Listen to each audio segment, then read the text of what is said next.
Bonjour tout le monde, on va commencer le webinaire. Merci de vous joindre à nous pour le webinaire sur déconstruire les mythes pour mieux intervenir qui porte sur la violence dans les relations intimes et amoureuses entre hommes. Mon nom est Martine Fortin, coordonnatrice de projet à la COCSIDA. Le webinaire aujourd'hui, c'est donc une collaboration entre la COCSIDA et l'organisme Réseau. Réseau a mis sur pied une table de concertation qui réunit des acteurs communautaires et institutionnels concernés par la violence entre hommes pendant près d'1 an. Puis la formation d'aujourd'hui, c'est le résultat des actions de la table de concertation. Donc, je vais laisser la présentatrice vous en parler. Donc, sans plus tarder, je vais laisser la parole à Marie-Camille Paquette, bachelière en sexologie et agente de projet pour Réseau. Alors, bonjour, bienvenue au webinaire. Merci à tous d'être présents. Parfait. Donc, alors, le projet VRAI, qui vise à briser le silence sur une problématique taboue et méconnue. Donc, on veut permettre une visibilité aux réalités vécues par des hommes marginalisés pour ainsi favoriser l'accès aux services. Donc, le projet VRAI est un projet qui est supervisé par Réseau. Réseau qui est un organisme communautaire depuis plus de 25 ans qui est installé à Montréal, qui vise, que pour mission en fait de privilégier une approche de santé globale pour les hommes gays, bisexuels, cisgenres et transgenres. Donc, on veut donner à ces hommes-là des moyens pratiques pour maintenir une meilleure santé, un meilleur contrôle en fait sur leur santé. Donc, le projet VRAI, comme Martine a dit, c'est un projet qui est financé par le programme de lutte contre l'homophobie, puis qui a 2 volets. Donc, le premier volet, qui est la création de table de concertation qui réunit les acteurs concernés. Donc, on a voulu réunir les acteurs concernés par la santé gay et les acteurs concernés par la violence pour essayer de faire un partenariat entre ces deux-là. Comme on avait réalisé que les gens travaillaient en silo puis qu'il y avait peu de contact entre les deux, mais on a voulu mêler ces 2 acteurs-là sur une table de concertation. Suite à ça, il y a eu le développement d'une formation pour les intervenants en première ligne. Donc, ça a été la mise en commun des expertises. C'est la formation que je vous présente aujourd'hui. Alors, voilà. Donc, les objectifs de la formation. L'objectif principal, c'est de prendre conscience des mythes associés à la violence dans les relations intimes entre hommes à travers les savoirs actuels. Donc, les éléments qu'on va relever aujourd'hui, c'est des éléments qui ont été tirés d'une recension des écrits qui a été fait au début, en fait, du projet. À travers les différentes diapositives, on est en mesure d'identifier les formes et les manifestations de violence spécifiques aux relations entre hommes pour nous amener à mieux comprendre les défis rencontrés dans le processus de demande d'aide et de demande d'aide. Finalement, on va être en mesure de mettre en place des interventions qui répondent adéquatement aux besoins de ces hommes-là. Donc, on souhaite vous amener à faire une introspection sur vos interventions pour répondre plus adéquatement aux besoins des hommes qui vivent la violence dans leurs relations. Alors, tout d'abord, le mythe 1. Alors, en fait, la présentation, j'ai oublié de le dire, la présentation va être séparée en 4 mythes. Donc, c'est les 4 mythes qui ont été relevés de la littérature. Les 4 mythes principaux qu'on entend souvent lorsqu'on parle de violence dans les relations intimes. Donc, le premier mythe, la violence dans les relations amoureuses et intimes entre hommes, ça n'existe pas. C'est un mythe qui est qu'on entend souvent, en fait, comme quoi la violence, comme quoi c'est toujours les hommes qui sont, toujours les femmes en fait qui sont victimes, donc les hommes ne peuvent pas être victimes. Allons-y avec ce mythe-là. Donc tout d'abord, on va peut-être juste définir c'est quoi la violence. Donc la définition qu'on a retirée pour la formation d'aujourd'hui, c'est la définition du gouvernement du Québec. Donc c'est la définition qu'on vous propose. La violence dans un contexte relationnel consiste à imposer son pouvoir sur l'autre et à le dévaloriser. Donc, elle se traduit par des attitudes et des propos méprisants, par l'humiliation, dénigrement, chantage, négligence. Elle peut prendre la forme d'isolement imposé par une personne, souvent motivée par la jalousie. Donc, on va interdire la personne de fréquenter telle ou telle personne ou encore limiter ses déplacements. Elle va porter atteinte à l'estime de soi et à la confiance en soi et permet au doute de s'installer dans l'esprit de la victime quant à sa responsabilité par rapport aux actes. Donc, c'est une force exercée par une personne pour soumettre ou contraindre quelqu'un à faire quelque chose ou à obtenir quelque chose. Donc, la violence peut se produire dans un contexte amoureux, dans un contexte amoureux, intime, sexuel, peut se produire aussi par des partenaires ou par les deux partenaires à la fois. Elle peut se produire dans un contexte de séparation ou encore lorsque les deux partenaires ne sont plus en relation. Donc, pour la formation d'aujourd'hui, quand je vais utiliser le terme « relation intime », ça va englober tout ça. Donc, les relations amoureuses, intimes, sexuelles, etc. vont être englobées par le terme « relation intime ». Comme ça va alléger la présentation. Alors, tout d'abord, on va regarder l'ampleur du phénomène. Donc, la violence dans les relations entre hommes, c'est une problématique qui est très difficile à documenter et à mesurer parce que c'est une population qui est sous-représentée. Les nombreux défis personnels liés à la reconnaissance de la violence dans sa propre relation et à la réticence à s'identifier comme une victime vient expliquer la disparité qui a été présente dans les études. Néanmoins, un constat qu'on est en mesure de dégager est que la violence dans les relations entre hommes serait aussi présente, voire même plus que chez les couples hétérosexuels. Donc, elle est reconnue comme le 3e problème de santé en importance au sein des communautés gays, après le VIH-Sida et la consommation excessive d'alcool et de drogue. Donc, c'est quand même un problème qui est très présent. Le 3e, les 2 autres problèmes qui sont avant peuvent être souvent en relation, en relation en fait. Donc, on va en parler plus tard aussi, mais ça peut être des situations à risque qui vont pouvoir peut-être amener la violence dans une relation. Donc, un autre des limites qu'on a vu dans les écrits est que les hommes victimes de violences dans leur relation font peu ou pas de signalement à la police. Donc, ça peut être expliqué entre autres par la peur du jugement de la police, qu'on va voir plus tard aussi dans la partie demande d'aide. Une statistique très intéressante est qu'à Montréal, en 2010, sur les 37 meurtres répertoriés, 5 hommes étaient des homosexuels. De ce nombre-là, 4 sont des victimes de violences conjugales. Donc, c'est quand même une statistique qui parle d'elle-même. C'est une problématique qui est très réaliste, en fait, qui vient montrer le réalisme de la violence, en fait, et la présence à Montréal. Pourquoi on n'a pas de statistiques plus récentes que ça? C'est une très bonne question. Est-ce que c'est parce qu'il y en a plus de victimes de violences conjugales? Probablement que non. Ça peut être expliqué en fait parce que pour que ces hommes-là soient dans les statistiques, il faut que la famille ait voulu dire, entre autres, que la personne décédée était homosexuelle. Donc, il faut que la famille pense que ça a un lien. Donc, si la famille décide de ne pas révéler cette information-là, automatiquement, ça ne va pas être dans cette statistique-là. Donc, ça peut être une des explications, mais je suis certaine que le nombre n'a pas diminué depuis 2010. Donc, il faut dire que la violence conjugale est déjà que très peu représentée dans les médias au Québec. En un peu plus de 30 ans, elle est passée d'une affaire privée à une affaire publique. Par contre, cette problématique-là reste uniquement, avec une perspective hétérosexuelle. Donc, la réalité des hommes qui vivent la violence est voire jamais pris en compte.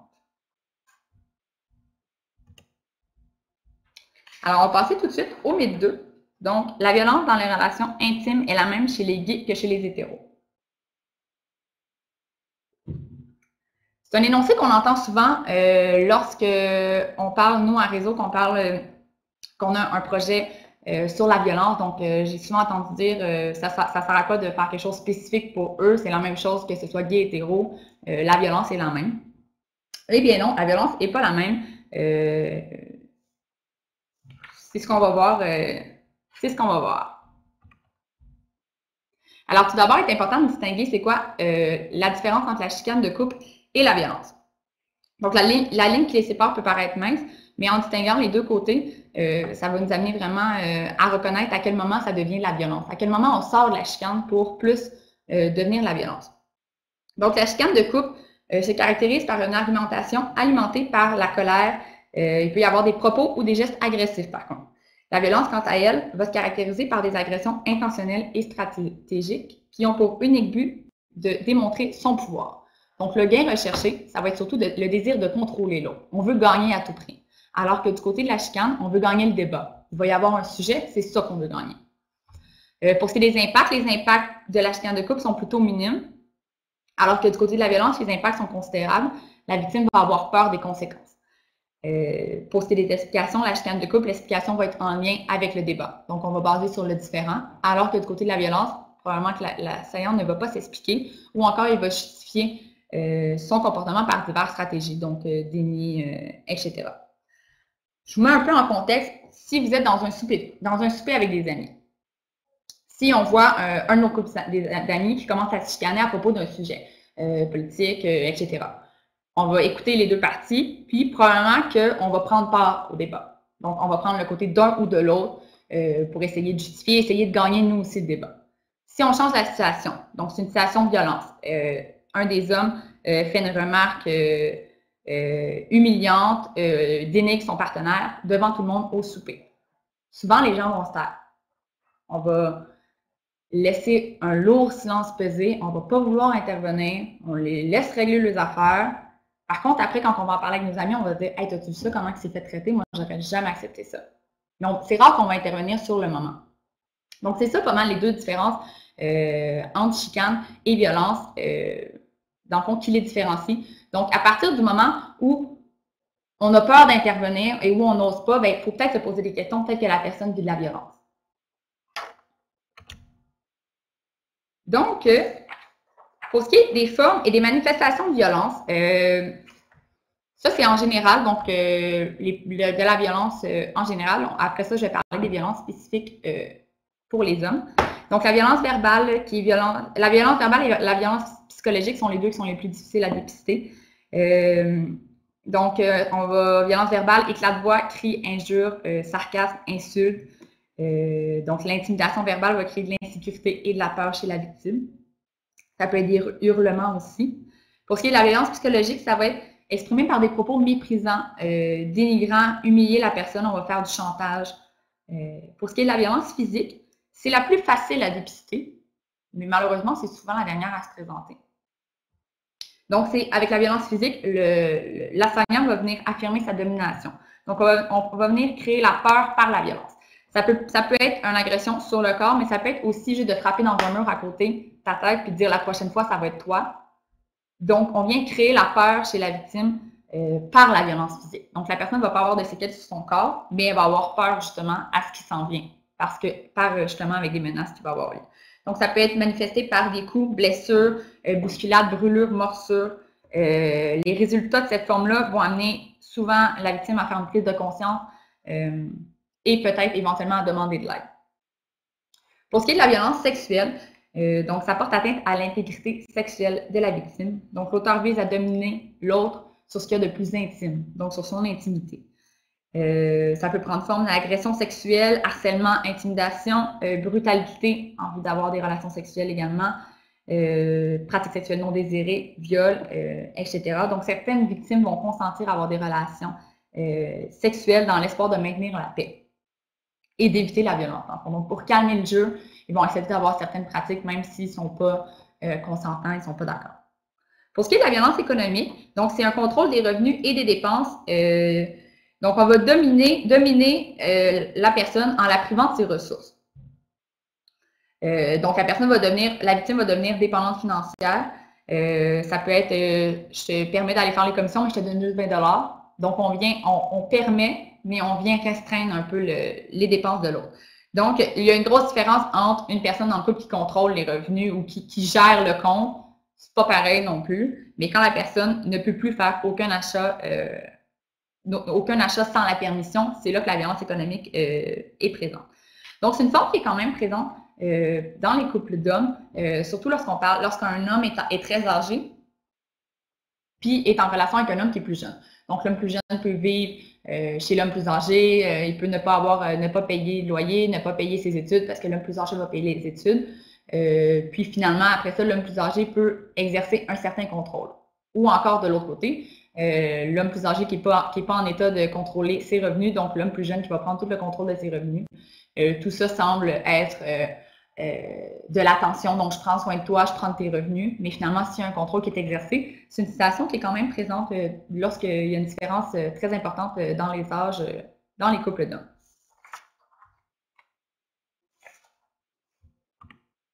Alors, les formes de violence, pour les violences homophobes, les formes en soi restent les mêmes. Il va y avoir une grosse différence, surtout au niveau des manifestations. Donc, la violence verbale, par exemple, va être axée sur des insultes à connotation homophobe. Donc, PD, tapette, Et j'en passe, je suis certaine que vous en connaissez plusieurs. Pour ce qui est de la violence psychologique, elle est présente dans 8 couples d'hommes sur 10. C'est une statistique qui est énorme. Ça veut dire que 8 couples d'hommes sur 10 ont déjà vécu une sorte de violence psychologique. Donc, les particularités spécifiques à l'homosexualité sont considérées comme la menace du dévoilement de l'orientation sexuelle. Donc, je vais être menacée, je vais créer la crainte en disant que si tu me laisses, je vais aller dire à ton employeur que tu es homosexuel. Donc, ça, c'est appelé le outing. Ça peut être dire à l'employeur, dire à la famille, etc. Donc, la menace de dévoilement qui est très importante parce que cette forme-là comporte des gros risques pour la victime, puis va l'amener à s'isoler et à rester dans la relation malsaine. Donc, même si elle veut quitter, cette peur-là de se faire dévoiler son orientation est trop forte. Il y a un lien significatif d'ailleurs entre le degré de dévoilement de l'orientation sexuelle de la personne et la violence psychologique. Pour ce qui est de la violence physique, donc on va essayer de corriger le comportement de l'autre. Ça va être une agression pour corriger, pour changer l'autre. J'essaie de t'amener comme je veux que tu sois. J'ai un exemple qui m'est mis en tête d'un homme qui disait qu'à chaque fois qu'il s'assoyait les jambes croisées, son partenaire venait le pincer très fort sur la cuisse. À chaque fois. Donc, subtilement, les gens autour ne s'en rendaient pas compte parce que ça se faisait très subtilement en dessous de la table. Donc, aussitôt que la personne se faisait pincer, elle savait qu'elle devait décroiser ses jambes. Puis son partenaire disait « Men's up », comme « Tiens-toi comme un homme ». Puis, il camouflait ça en disant « je viens essayer de t'empêcher d'avoir l'air, t'empêcher que le monde rit de toi ou empêcher que le monde dise que t'es fif et tout. Fait que dans le fond, je fais ça parce que je tiens à toi. » Donc, on vient camoufler. Je viens te corriger. Je viens essayer de t'amener comme moi je veux que tu sois. Pour ce qui est de la dernière forme de violence qui est spécifique aux relations entre partenaires de même sexe, qui est l'homophobie intériorisée. Donc, l'homophobie intériorisée, c'est un sentiment de peur, de haine de ses propres désirs homosexuels. Donc, ça peut être ressenti et vécu par l'auteur et par la victime également. Donc, les deux peuvent ressentir ça. D'ailleurs, il y a un lien significatif entre l'homophobie intériorisée et la présence de violence dans les relations. Donc, si on a un dégoût de soi, il y a plus de chances, plus de risques en fait qu'on vit de la violence. Donc, cette homophobie-là intériorisée constitue une barrière au développement d'une identité homosexuelle positive. Donc, ça va causer un immense conflit psychologique et un traumatisme au sein de l'individu. La personne peut ressentir un inconfort, donc un dégoût de soi. Ça va être manifesté, entre autres, par donc, je vais nier, ou la personne va nier ou ne pas reconnaître la relation en public. Donc, elle ne veut juste pas qu'on tienne la main, elle ne veut pas qu'on se colle en public. Donc, c'est une forme d'homophobie intériorisée, c'est une forme de violence. Ou encore, la personne va restreindre la participation de son partenaire aux activités de la communauté gay. Donc, elle va empêcher ça. Donc, ça va avoir un impact sur le sentiment d'identification et d'appartenance à la communauté pour la victime. Pour ce qui est de la violence sexuelle, elle peut se manifester, entre autres, par la négociation des ententes. Mais ça peut être aussi une pratique ou un attouchement non désiré. Donc, je t'oblige à recevoir la pénétration ou je t'oblige à donner la pénétration alors que tu ne veux pas. On oblige l'autre. Ou encore par la négociation des ententes. Je vais passer à la prochaine diapositive pour expliquer cette sorte de violence-là. Donc, les ententes de couple, c'est une particularité qui est très présente dans les relations entre hommes et dans les relations homosexuelles au sens large, mais les hommes, c'est très fréquent dans les couples d'hommes. Donc, qu'on soit un couple fermé, couple pseudo-fermé, couple partiellement ouvert, couple ouvert ou relation polyamoureuses. Donc, les ententes de couple en soi ne sont pas de la violence. Par contre, ça peut cacher une forme de violence. Donc, si un des deux partenaires oblige l'autre à être un couple ouvert, oblige l'autre à être un couple fermé alors que la personne ne veut pas l'être. Donc, la personne peut accepter d'avoir des relations, accepter d'être un couple ouvert pour calmer le jeu alors qu'elle ne veut pas. Donc, si le choix n'est pas fait dans le consentement, c'est là que ça va cacher une certaine violence sexuelle. Donc, la personne va s'abstenir d'exprimer son désaccord par peur. Donc, c'est important d'être au courant de ça lorsqu'on intervient avec un homme qui nous parle de violence qu'il a vécue. Parce que si l'homme nous parle, par exemple, que son partenaire est allé voir ailleurs, mais que c'est un couple ouvert, bien, on ne va pas intervenir là-dessus. Du moins, on va poser des questions si le choix a été fait dans le consentement, mais si le partenaire dit que non, ils ont le droit d'aller voir ailleurs, bien, on ne va pas passer notre temps à dire s'il t'aime vraiment, il n'irait pas voir ailleurs. Parce que c'est une décision qui a été prise comme nous. Donc, c'est important de prendre ça en considération lorsqu'on intervient.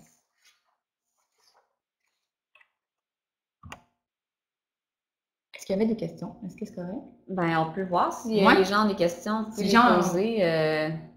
Gênez-vous pas tout le long si je parle trop vite ou si je suis pas claire. Tu peux poser les questions dans la barre de commentaires, puis tu peux peut-être continuer, puis sinon je t'interromprai s'il y a parfait. des questions qui apparaissent. Sinon, il va y avoir une période de questions à la fin aussi. À la fin, super. Donc, je vais enchaîner avec le cycle de la violence, pardon. Donc, les agressions commises dans un contexte conjugal surviennent à l'intérieur de ce qu'on appelle le cycle. C'est un cycle qui est mis en place et orchestré par l'assaillant. Donc, on va permettre, ce cycle-là, en fait, va permettre de maintenir sa domination et de maintenir son contrôle. Donc, c'est l'assaillant qui gère ce cycle-là, si on peut dire. Donc, ça va être caractérisé par des actes répétitifs, souvent sur une courbe ascendante également. Donc, les phases ne se succèdent pas obligatoirement, mais souvent, c'est dans cet ordre-là qu'on les trouve au départ. Donc, la violence consiste à dévaloriser l'autre, on va porter atteinte à l'estime de soi. La première phase, qui est le climat de tension. Donc, l'agresseur va avoir des accès de colère, il va menacer l'autre du regard, il va faire peser des lourds silences, il va être à fleur de peau. La victime, c'est quand elle va se sentir inquiète, elle va surveiller ses faits et gestes pour être certain de ne pas venir froisser le partenaire.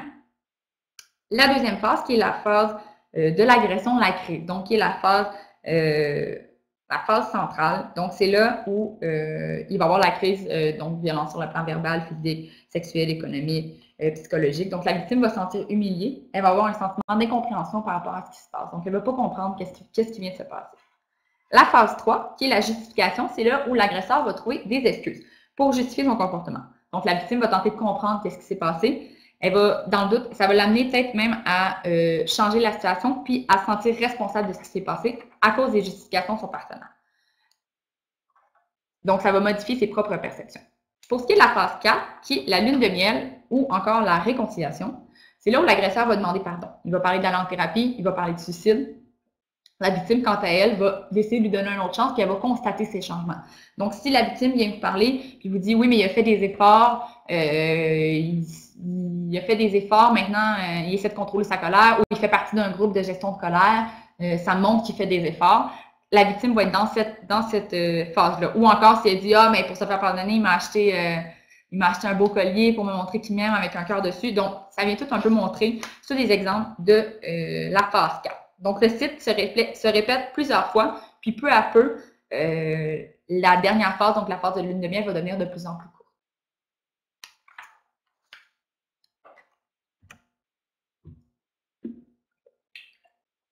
Donc, il peut y avoir présence d'intersections de formes de violence et d'oppression dans les relations entre hommes. Donc, l'orientation sexuelle est une forme de stigmatisation que la personne peut ressentir dans la vie de tous les jours. Si on ajoute à ça un stigmate, ça peut causer l'augmentation de risque de violence dans la relation. Donc, c'est des facteurs qui doivent être pris en compte lorsqu'on intervient avec la personne. Alors, tout d'abord, l'orientation sexuelle de la personne et son origine ethnique. Donc, la personne qui commet la violence peut, par exemple, confisquer le passeport ou les pièces d'identité du conjoint réfugié ou encore le menacer de rompre l'entente de parrainage qui les unit. Donc, ça va augmenter le sentiment de dépendance de la personne et le sentiment d'isolement de la victime. Donc, elle va devenir dépendante de la personne. Pour ce qui est du racisme, j'ai un exemple d'une personne qui disait, où les couples n'étaient pas de la même origine ethnique. Donc, une des personnes qui disait que son partenaire qui était violent lui disait si tu ne comprends pas et si tu n'acceptes pas ma violence, c'est parce que tu es raciste. Parce que moi, dans ma communauté, c'est normal d'être violent. Donc, la victime s'en est mise à penser qu'elle était raciste et ne voulant pas être raciste, s'est mise à accepter la violence.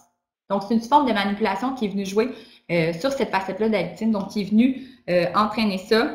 Je veux pas être quelqu'un de raciste, donc je vais accepter la violence, comme ça montre que je suis ouvert à la communauté puis je suis ouvert à mon partenaire.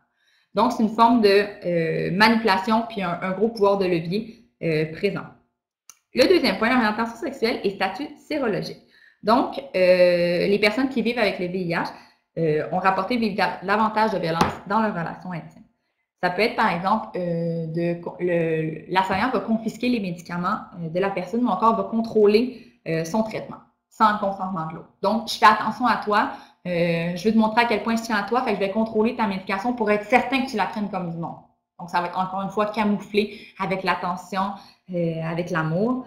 Donc, il peut également avoir une menace de outing, donc menacer de dévoiler son statut sérologique à son entourage, à sa famille, à son employeur. Ou encore, pour ce qui est de la sérophobie, donc avoir des propos à connotation sérophobe, donc venir dénigrer l'autre parce qu'il est séropositif. Donc, c'est un levier de pouvoir très présent qui va amener la personne, encore une fois, dans l'isolement par la peur que son statut soit dévoilé. Le point d'orientation, c'est que aussi la criminalisation du VIH, pardon. Donc, je vais menacer, si tu me laisses, je vais menacer tout le monde, je vais te menacer, puis je vais aller dire à la police que je ne savais pas que tu avais le VIH. Donc, on va venir faire peur. On va venir jouer sur cette touche-là. La victime va en venir à penser qu'elle ne va pas vouloir avoir des répercussions, encore aller en cours, blablabla, avoir un dossier et tout. Donc, elle va rester dans la relation par peur que le partenaire aille dire à tout le monde, dans le fond, que c'était pas vrai, qu'il n'était pas au courant ou qu'il ne s'est pas protégé, etc. Donc, ça a une grosse influence là-dessus, un gros levier de pouvoir.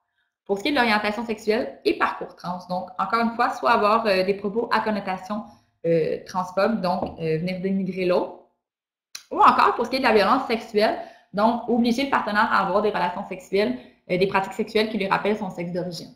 Donc, on vient faire une sorte de violence sexuelle de ce côté-là. Donc, les doubles stigmatisations vont expliquer d'une part la raison du maintien de la relation et d'autre part la crainte de demander de l'aide. Si la personne a un statut séropositif, puis il faut qu'elle aille dire à la police qu'elle est victime de violence, ben il va falloir obligatoirement qu'elle dévoile son statut. Ou encore origine ethnique, si la personne se sent déjà oppressée par la police, etc., ben elle peut avoir encore plus de difficultés à aller chercher de l'aide par peur de vivre du racisme, etc. Donc, c'est une particularité qui est présente dans les couples ou dans les relations intimes entre hommes qu'il faut vraiment prendre en compte lorsqu'on intervient. Peut-être nous amener à comprendre pourquoi la personne a autant de difficultés que ça à aller chercher de l'aide. Ça nous amène au mythe 3. Donc, dans un couple d'hommes, l'un des partenaires est présupposé l'homme, donc l'auteur de violence, et l'autre est présupposé la femme, donc la victime. Donc, cet énoncé-là regroupe plusieurs stéréotypes associés à la masculinité et à la féminité.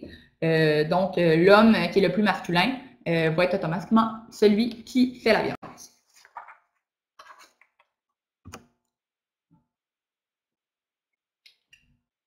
Donc, la conception erronée vient entre autres de l'idée cinématographique qu'on a de la violence conjugale genrée. Un homme fort, musclé, cruel, qui bat sa femme démunie sans défense. Ça représente qu'une seule facette de la violence conjugale, donc la violence physique. Malheureusement, c'est la violence qui se prête le mieux au cinéma, donc c'est celle qu'on va voir le plus souvent. Si on transpose cette fausse perception-là dans une perspective homosexuelle, par automatisme, les rôles vont rester les mêmes. Donc, l'homme qui est vu comme le plus cruel, le plus imposant, le plus fort, va être violent avec l'autre homme qui est vu comme étant le plus féminin, le plus petit, le moins masculin dans le fond. Donc, dans notre société, les rôles de l'agresseur et de la victime se définissent par les stéréotypes basés sur l'hétérosexisme. Aussi, l'hétéronormativité a des répercussions sur nos perceptions à l'égard de la conjugalité gay et de la violence entre hommes. Donc, le premier réflexe qu'on a lorsqu'on parle de la violence dans des relations entre hommes est de classer les partenaires dans des rôles prédéfinis. Cependant, les hommes qui ont des relations sexuelles avec des hommes ont des réalités particulières qui ne sont pas prises en compte dans ce processus d'étiquetage-là. La dynamique de violence au sein des couples d'hommes est différente que celle au sein des couples hétérosexuels parce qu'elle peut ne pas être unidirectionnelle. Donc, lorsqu'on analyse la situation avec une lutte hétéronormative, les rôles de la victime et de l'agresseur sont clairs et séparés, alors qu'en réalité, la violence peut être bidirectionnelle. Donc, les deux partenaires peuvent être violents envers l'autre. Donc, la victime peut également être agresseur et l'agresseur peut également être victime. Donc, ça, c'est une réalité qu'on doit prendre en compte dans nos interventions. Lorsque la victime vient nous parler qu'elle vit de la violence, il faut prendre le temps avec elle de voir la situation, de voir la journée complète, de voir comment ça s'est passé pour voir si elle aussi peut faire la violence. Donc, il y avait beaucoup de couples qui vivaient de la violence bidirectionnelle. La violence peut être mutuelle, puis elle peut être exercée aussi de différentes différentes formes par l'un ou l'autre du partenaire. Donc, il y en a un qui peut faire la violence verbale, l'autre de la violence psychologique, l'autre... Bref, on peut se lancer comme ça la balle. Aussi, les stéréotypes liés à la dynamique de pouvoir doivent être brisés. Donc, posez-vous la question. Si un homme de 6 pieds 4 vient vous parler de la violence qu'il a vécue par son partenaire masculin de 5 pieds 1, par automatisme, qu'est-ce que vous allez penser? Donc, est-ce que vous allez avoir le réflexe de remettre un peu les choses en question ou de dire, ben voyons, tu mesures 6 pieds, tu es capable de te défendre, ou ben voyons, c'est impossible, il est tout petit, comment il peut être violent avec toi?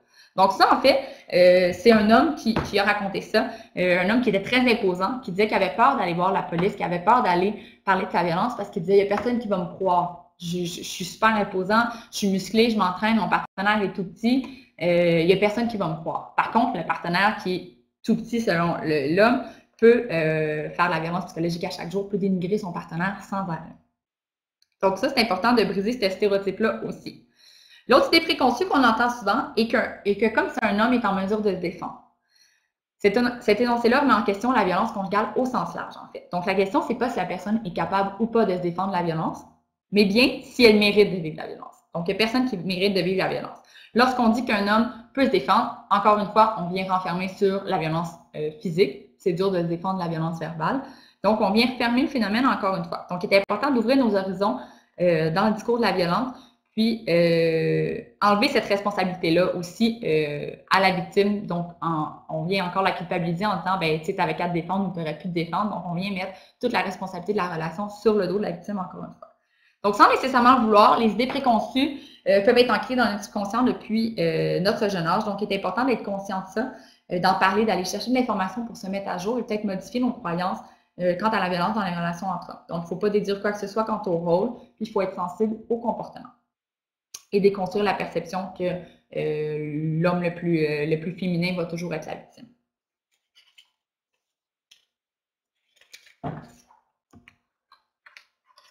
Alors, le mythe 4, si un homme vit de la violence dans sa relation, il peut simplement y mettre fin et quitter son partenaire.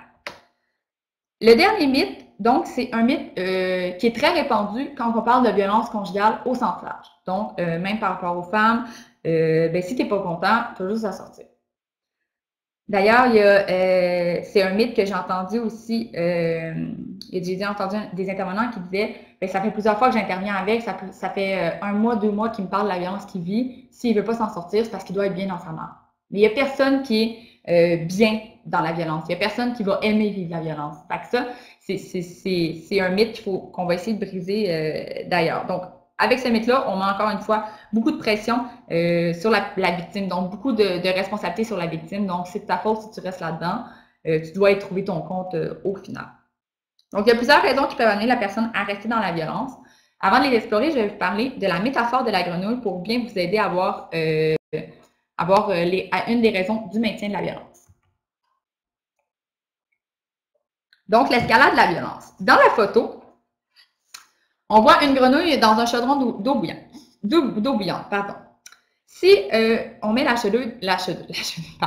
si on met la grenouille dans un chaudron d'eau bouillante, automatiquement, la grenouille va commencer à se débattre et elle va essayer de sortir du chaudron. Si on met la grenouille dans un chaudron d'eau froide, la grenouille va nager. Si on augmente la température peu à peu, doucement, la grenouille va commencer peu à peu à sentir la chaleur de l'eau. Et quand l'eau va être rendue bouillante, probablement que la grenouille va être trop tard et elle ne va pas être en mesure de sortir du chaudron facilement. Si on transpose cette métaphore-là à une relation, il y a présence de violence dans les relations. Dans les relations entre hommes, pardon. Si un des partenaires frappe violemment l'autre du jour au lendemain, le partenaire va être en mesure, qui s'est fait frapper, va être probablement en mesure de dire « ça c'est de la violence, j'accepte pas d'en vivre, je te laisse » ou encore « j'accepte pas d'en vivre, on va intervenir là-dessus, on va en parler et tout ». Donc, il va être en mesure de reconnaître que c'est un geste qui était très violent.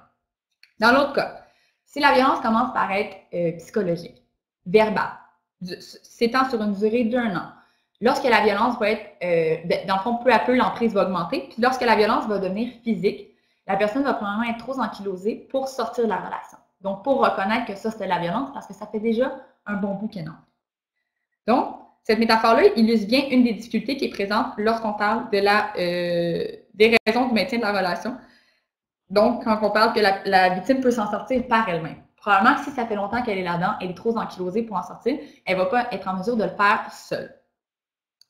Donc, comme intervenant, il est important d'éviter de maintenir un discours qui va dans le sens de culpabilité pour justement pas augmenter ce sentiment-là chez la victime. Alors, pour ce qui est des raisons de maintien, donc les hommes restent dans les victimes violentes, dans les relations violentes, pardon, pour bon nombre des mêmes raisons que les femmes. Parmi ces raisons-là, on y retrouve l'attachement, le sentiment de culpabilité, l'engagement, le manque de méconnaissance des ressources d'aide et des recours juridiques possibles. Et bien évidemment, il y a l'amour, qui est une raison principale qu'on va souvent entendre. Donc, une autre raison de maintien est la pensée de la victime que le partenaire qui est violent perd le contrôle, donc il peut changer. C'est important de préciser qu'une personne qui utilise la violence pour contrôler son partenaire, ces personnes-là sont souvent très autocontrôlées. Si la violence était vraiment sans contrôle, la personne exploserait avec n'importe qui, à tout moment. Alors que dans la violence, dans les relations intimes, souvent la violence va être cachée, va être subtile. Donc la personne ne perd pas le contrôle. Par contre, la personne va utiliser cette excuse-là pour justifier son comportement. Donc, ça va alimenter le sentiment de la victime que la personne peut changer. Donc, l'espoir que le partenaire va changer. La victime peut aussi s'accrocher à leur agresseur d'une sorte de loyauté face à un monde homophobe. Donc, ça va créer une barrière supplémentaire à la sortie de la relation. Donc, c'est la solution la moins pire. Tant qu'à me retrouver seule et faire à nouveau face aux préjugés homophobes, aux stéréotypes, aux jugements, ben, j'aime mieux rester avec mon partenaire, puis au moins ensemble, on se soutient. Au moins ensemble, on est là l'un pour l'autre, puis on comprend ce que l'autre vit. Donc, ça reste la solution la moins pire. L'homophobie sociétale peut causer des tensions dans les relations, puis ça, ces tensions-là, les couples hétérosexuels n'ont pas à vivre ça. Donc, ces hommes-là ont un bagage émotionnel de plus qui inclut notamment les problèmes qu'ils ont pu rencontrer en grandissant comme un homosexuel dans une société hétérosexuelle, pardon. Donc, la personne peut justement pas avoir envie de se retrouver seule à nouveau. D'ailleurs, plus le célibat est mal vu à un certain âge, donc la personne peut avoir peur de se retrouver célibataire à nouveau, parce que rendu à un certain âge, le célibat peut être vu comme étant courroyeur et tout. Donc, elle ne va pas avoir envie de se retrouver célibataire ou encore pas avoir envie de refaire la recherche de partenaire, comme la recherche de partenaire auparavant était très difficile. Donc, pas avoir envie de recommencer tout ça. Donc, j'aime mieux rester dans ma relation, au moins, je n'ai pas tous ces problèmes-là qui viennent. La menace du dévoilement aussi, donc, reste également une des causes principales du maintien, comme on a vu plus tôt, donc menace du dévoilement, orientation sexuelle, statut, menace du dévoilement aussi que la personne est trans, donc menacée. Tout ça, c'est un levier de pouvoir très important dans la raison du maintien. Aussi, comme la violence est très peu abordée dans les médias, il est difficile pour les hommes, dans les médias et par les intervenants d'ailleurs, il est difficile pour les hommes de discerner si ce qu'ils vivent est vraiment de la violence. Donc, ils peuvent ne pas admettre que la violence est un phénomène répétitif et pas admettre qu'ils ont besoin d'aide. Donc, le silence qui rôde autour de ce phénomène-là va amener un manque de connaissances et une difficulté supplémentaire à reconnaître la violence dans sa relation. Même pour les membres de la communauté gay, la violence est vue comme quelque chose qui est vécu par les femmes aux mains des hommes. Donc, il y a même des personnes de la communauté même qui disaient ben c'est normal, ces deux hommes, il y a trop de testostérone, fait qu'à un moment donné, ça l'explose. Donc, même au niveau de la communauté, c'est un silence qui est très présent. Puis, c'est un discours qu'on entend souvent. Donc, ça va, entre autres, amener les personnes à être plus réticents à s'identifier comme victimes. S'ils entendent ça dans la communauté, bien, ils vont être plus réticents aussi. Pour ce qui est de la demande d'aide, donc le processus de demande d'aide est très laborieux. Les victimes vont d'abord avoir recours aux ressources informelles de soutien, donc amis, collègues, famille, et ensuite aux ressources spécialisées pour les communautés gays, donc organismes communautaires. Une fois que la personne décide d'aller chercher de l'aide, plusieurs obstacles peuvent se retrouver sur son chemin. Donc, tout d'abord, la personne qui dénonce la violence de son partenaire dans les relations va devoir obligatoirement faire un dévoilement de son orientation sexuelle ou encore de son statut sérologique. Donc, la pression de ce dévoilement forcé-là est énorme et vient avec des considérations majeures qui entrent en ligne de compte dans le processus de demande d'aide. Donc, ça va amener la personne à peut-être douter dans son processus parce que les conséquences du coming out sont nombreuses et très réelles. Même devant les préjugés réels ou appréhendés, le fait de s'identifier comme gay peut demander beaucoup de courage. Même si la personne l'a déjà dit à tout son entourage, tout le monde le sait qui est gay, bien, de devoir encore une fois aller faire ce dévoilement devant la police, devant un intervenant, ça peut demander beaucoup de courage puis ça peut être dur. Donc, ça va amener la personne à douter. Pour ce qui est de l'autre point, donc l'homophobie sociétale, va créer des barrières à la demande d'aide. Donc, la personne peut avoir peur des réactions homophobes ou encore des pratiques hétérosexuelles des intervenants ou encore de la force publique. Donc, c'est un problème qui est généralement perçu et attribué aux femmes. Dans les campagnes de sensibilisation, d'ailleurs, souvent, on parle seulement des femmes qui sont victimes. Donc, l'homme peut avoir l'impression qu'il ne répond pas aux standards de ce qu'est un vrai homme. Donc, il peut ne pas avoir envie de s'humilier davantage en allant dire à un intervenant à la police qui ne répond pas à ces standards-là, que ce n'est pas un vrai homme parce qu'il vit de la violence. Donc, ça, c'est présent aussi dans la demande d'aide. Donc, on a parlé précédemment du silence dans la société de ce phénomène-là, mais le silence est également présent au sein des communautés homosexuelles. Donc, il y a quelqu'un qui disait, quelqu'un de la communauté qui disait à un homme, demander de l'aide, difficile, on ne parle pas de ça. Il y a un tabou. Si tu dénonces la violence de ton partenaire, tu t'isoles encore plus et on te pointera du doigt.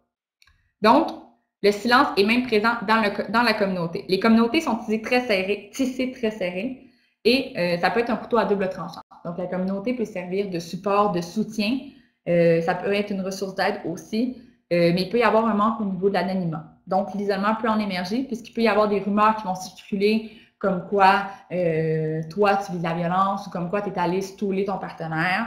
Puis, ça peut aussi créer des conflits de loyauté envers le partenaire parce que, exemple, vous avez le même cercle d'amis, donc ça vient créer un conflit envers les amis. La personne peut avoir le sentiment d'obliger ses amis à faire un choix entre lui ou le partenaire, donc il peut y avoir des conflits qui vont être créés.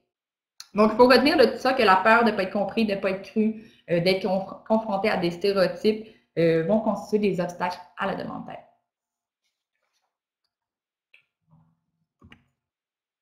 Donc, l'accès aux services dans le processus de demande d'aide, il y a des difficultés additionnelles qui sont liées à l'accès aux services. On a remarqué que les gens travaillaient en silo puis qu'il y avait une méconnaissance de la réalité des hommes de part et d'autre. Donc, il y a une absence de services ciblés pour la clientèle LGBTQ, sauf le Centre de solidarité lesbienne, en fait, qui est un organisme qui, eux, ont un volet sur la violence, puis Réseau maintenant qui a un volet sur la violence. Donc, toute cette absence de services-là vient augmenter, vient compliquer, en fait, davantage les efforts. Donc, il y a un manque de formation des intervenants au sein des communautés gays par rapport à la violence dans les relations intimes. Et de l'autre côté, il y a un manque de formation des intervenants spécialisés en violence conjugale sur la réalité des hommes gays. Donc, de part et d'autre, il y a un manque de formation. C'est ce qu'on a essayé de pallier avec la table de concertation, donc de relier ces acteurs-là pour essayer de comprendre et aussi de s'outiller des deux côtés. Donc, les organismes communautaires vont être la porte principale de l'entrée parce qu'ils sont moins menaçants, mieux préparés, alors que les ressources dites généralistes vont être les hommes vont être plus méfiants d'aller vers ces ressources-là.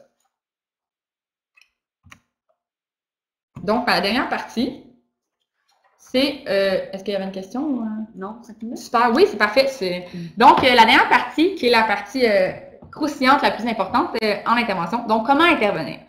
Donc, la question qu'on se pose, comment intervenir? Donc, tout d'abord, si un homme vient vous parler de la violence qu'il vit, donc il faut le croire. Donc, écoutez-le sans jugement. Il faut faire attention dans les questions qu'on pose pour ne pas essayer d'invalider ce que la personne dit, mais plutôt essayer de valider puis essayer de montrer à la personne qu'on comprend ce qu'elle dit. Donc, apportez votre validation. Donc, il faut croire la personne. C'est le plus important.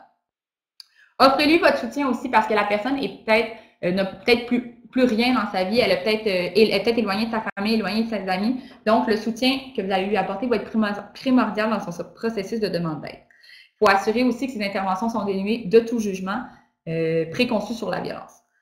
Donc, ensuite, aidez-le à déculpabiliser. On sait que la violence vient briser l'estime de soi puis que le chemin pour reconstruire son estime est très difficile. Donc, aidez la personne à déculpabiliser, amenez-la à voir autrement peut-être la situation pour remettre la responsabilité dans les mains de l'agresseur.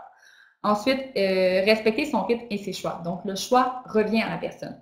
Vous pouvez faire tout ce que vous voulez, vous pouvez l'aider, l'accompagner, lui donner des options, mais le choix n'est pas le vôtre. Donc, le choix reste à la personne. Ça rassure aussi la personne en disant c'est toi qui décides à la fin. Donc, tu sais, moi, je peux t'aider, mais c'est toi qui as la décision à la fin.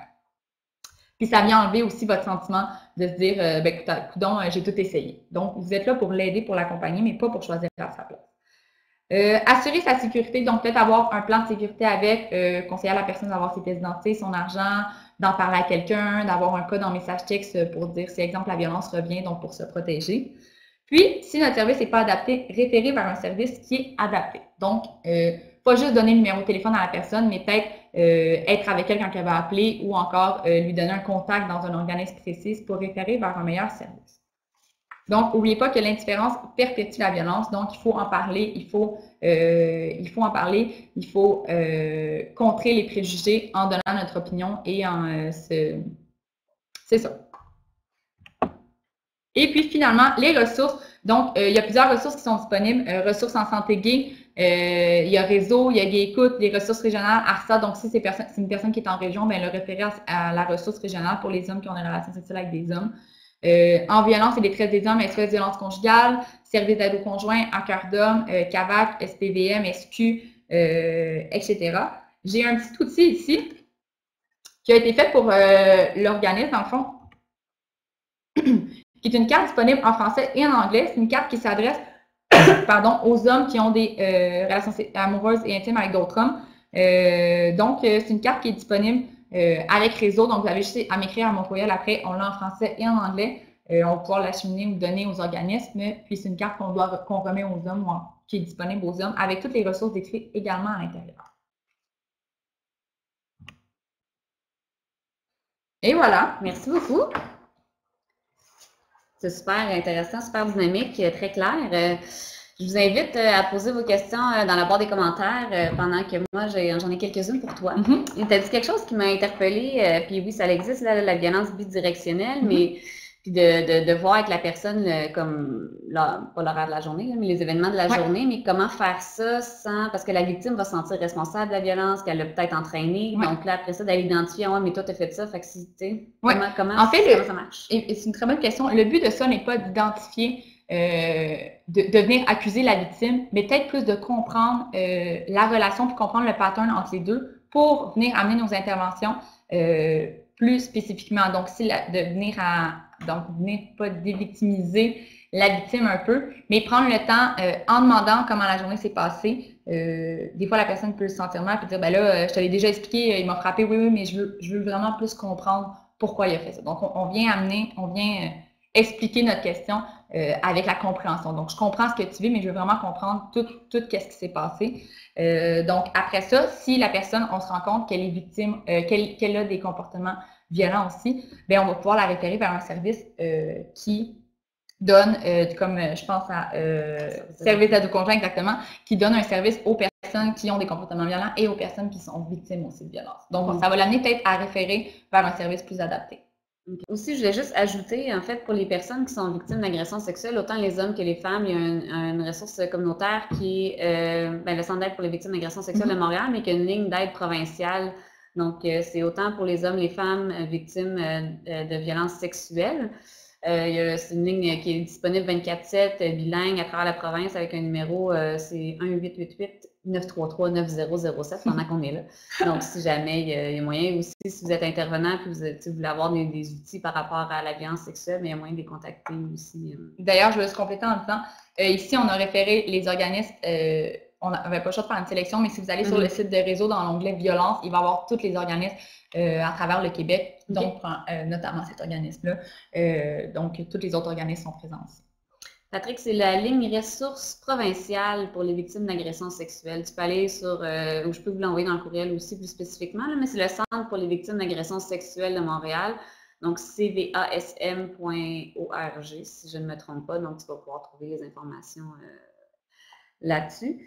Sinon, tu disais aussi que tu peux donner la formation live dans les organismes. Oui, c'est la formation que je donnais en webinaire aujourd'hui, c'est une formation qui est écourtée, pardon. La formation dure normalement 1h30 à 2 heures, dans laquelle il y a plus le volet intervention est plus présent, donc on fait des mises en situation, etc. Donc, si votre organisme ou encore, peu importe vous êtes où, est intéressé à recevoir la formation, vous pouvez m'écrire sur mon courriel. Donc, c'est une formation qui appartient à un réseau. Donc, c'est une formation qu'on peut donner à n'importe quand. On peut se déplacer aussi partout à travers le Québec pour donner la formation. Et la formation va être offerte aussi bientôt en anglais. Puis, quand tu donnes les formations, comment c'est reçu dans les organismes? Est-ce que... jusqu'à maintenant? Oui. Oui, jusqu'à maintenant, c'est très bien reçu. Je dirais que la plupart des organismes qui ont demandé d'avoir la formation sont conscients que c'est une problématique qui est très présente. Puis, qui ont souvent déjà eu affaire aussi avec des situations comme ça ou avec des hommes qui venaient parler de la violence. Donc, j'avais beaucoup de ça permet aussi de parler avec les organismes. Si, exemple, il y a un cas présentement, un exemple, quelque chose qui est présent dans l'organisme, ben, ça permet aussi de parler de ça, parler de ce cas précis-là pour justement venir démystifier un peu, là, puis l'aider davantage. Je ne sais pas si tu es capable. Moi, j'ai plein de questions, mais si vous avez des questions, n'hésitez pas. Est-ce qu'on peut organiser la formation pour plusieurs organismes en même temps? Oui, oui, aussi. La formation peut se donner à plus de 50 personnes. Là. Fait que si, exemple, vous êtes plusieurs organismes ensemble, c'est ouvert aussi aux bénévoles. Donc, tous les intervenants qui sont intéressés, on peut choisir ensemble un lieu. Sinon, à Réseau, à Montréal, on a aussi une salle pour donner la formation. Sinon, on peut louer un local pour donner la formation, puis ouvrir aussi. Sinon, demain, je donne la formation aussi avec la chaire de recherche sur l'homophobie à l'UQAM. Demain soir à 6 h, si jamais vous voulez des informations, vous pouvez m'écrire. C'est une formation qui est offerte gratuitement et ouverte à tous.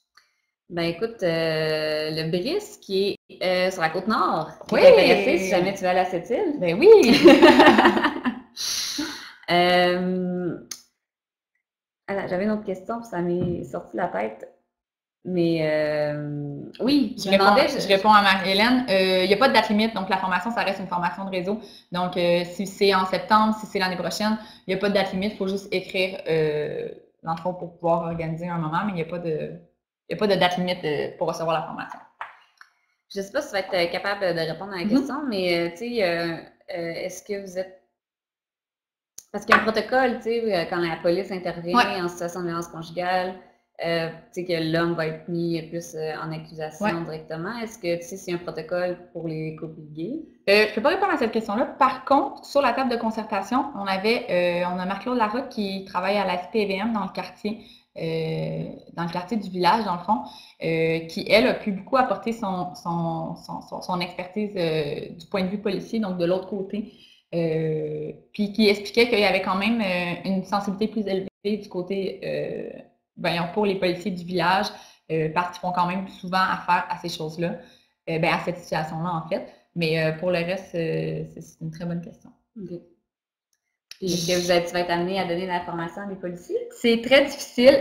On aimerait beaucoup. C'est très difficile de donner l'information aux policiers. C'est difficile parce qu'ils ont un nombre de formations qu'ils doivent avoir. C'est difficile de regrouper tous les policiers ensemble. Mais au moins, en ayant quelqu'un de la SPVM puis du quartier sur la table, ça allait amener à avoir ce pouls-là. Puis ça montre qu'il y a une ouverture de ce côté-là aussi. Non, c'est sûr, c'est pas simple. Ouais.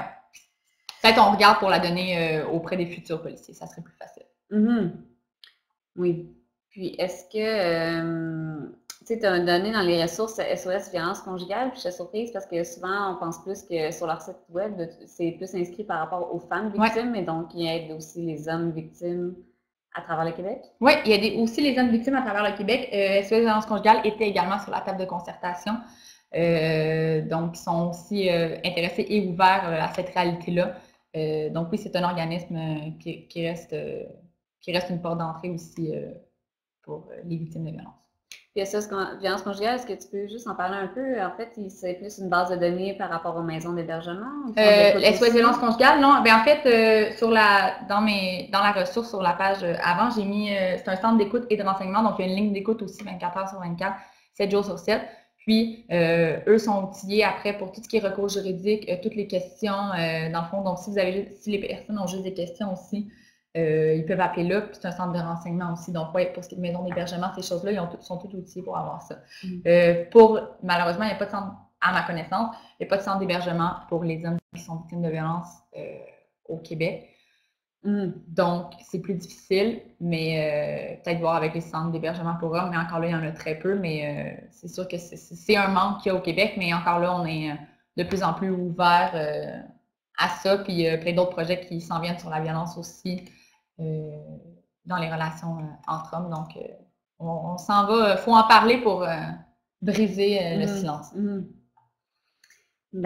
Je pense que les gens ils disaient tantôt dans les commentaires que tu es super clair, qu'il n'y avait pas de questions. Donc, si vous n'avez pas de questions supplémentaires, je pense, est-ce que toi, il y avait certaines choses Non, mais peut-être juste dire qu'avec le projet, on fait une campagne on est en train de créer une campagne de sensibilisation pour la violence. Donc, c'est une campagne qui est destinée aux personnes de la communauté même. Donc, pour amener un peu à briser le silence puis à éclaircir ça. Donc, ça va être sous forme de capsule vidéo. Alors, vous allez voir ça passer sur probablement le Facebook des réseaux d'ici la fin du mois de mai ou de juin. Donc, peut-être la partager pour essayer d'ouvrir un peu sur le phénomène. On va la partager avec plaisir dans notre infolette sur nos médias sociaux et on vous Merci invite à à tous faire de sinon même. d'avoir été là. Merci aussi à Anna Coxita pour la webinaire, l'opportunité. Et merci à toi, c'était vraiment, vraiment, vraiment intéressant. Donc, le webinaire va être disponible aussi en ligne éventuellement dans les prochaines semaines, en fait. Donc, si vous voulez le partager aux membres de votre équipe, n'hésitez pas. N'hésitez pas à contacter Mère-Camille pour des questions, pour la formation dans vos organismes ou juste des petites questions une fois de temps en temps. Puis, il y a une ligne aussi, c'est pas là-dessus, mais sur la page d'avant sur réseau, il y a une ligne d'intervention aussi, donc une ligne d'écoute à réseau avec des intervenants si jamais un homme a besoin d'autres conseils ou quelque chose comme ça. Ouais. Super. Donc, merci à tout le monde d'avoir participé. On va vous laisser aller dîner. Merci à Charlotte que vous ne voyez pas, qui a fait le soutien technique. Puis, je vais vous faire parvenir donc le PowerPoint par courriel avec une petite évaluation aussi pour l'activité. C'est toujours apprécié que vous la remplissiez pour voir comment ça va, si vous aimez ça. Donc, n'oubliez pas, oui, les cartes, si vous en avez besoin, n'hésitez pas à nous contacter. S'il y a quoi que ce soit, merci beaucoup. Merci, bonne journée.